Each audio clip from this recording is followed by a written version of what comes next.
Lal supreme കോടതി ചോദിക്കായിരുന്നോ നിങ്ങൾക്ക് സമവായമായിക്കൂടെ എന്ന മട്ടിൽ?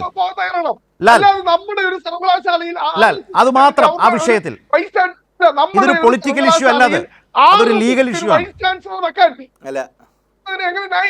ലാൽ അതല്ല വിഷയം. അതിലേക്ക് ഡ്രാഗ് ചെയ്ത് റോണി അത് ശരിയല്ല. റോണി ശരിയല്ല. താങ്കൾ പറയുന്നത് ഒട്ടും ശരിയല്ലാത്ത കാര്യമാണ്. ഡ്രാഗ് ചെയ്യരുത്. ലാൽ എനിക്ക് എന്റെ സ്പെസിഫിക് ചോദ്യം താങ്കളുടെ മുമ്പിലുണ്ട്.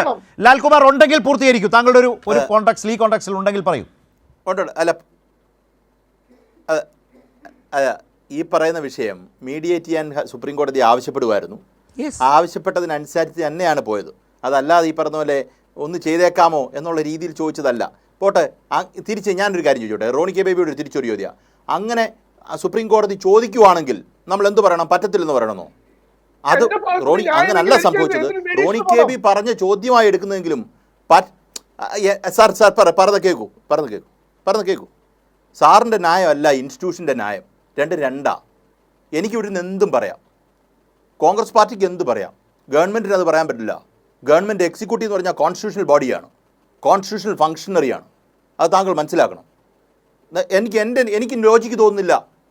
വക്കീലന്മാർക്ക് പലതിനും പല ലോജിക്ക് തോന്നുന്നില്ല. എല്ലാ കേസിനകത്തും 2 ലോജിക്ക് എല്ലാ വക്കീലന്മാർക്കും ഉണ്ട്, ഇല്ലേ? ഏത് അപ്പുറത്തും ഇപ്പുറത്തും നിൽക്കുന്ന ആൾക്കാർക്കുണ്ട്. ഏത് ലോജിക്കാണ് ശരിയാകുക? അപ്പോൾ അത് ആ ലോജിക്ക് ഒരിക്കലും നമുക്ക് ഗവൺമെന്റിലേക്ക് അട്രിബ്യൂട്ട് ചെയ്യാൻ പറ്റില്ല. അങ്ങനെ ചെയ്താൽ അതൊരു വലിയ തെറ്റാണ്. പിണറായി വിജയൻ ചെയ്തത് 100% ശരിയാണ്. ആരെന്തൊക്കെ പറഞ്ഞാലും അത് അംഗീകരിക്കാം.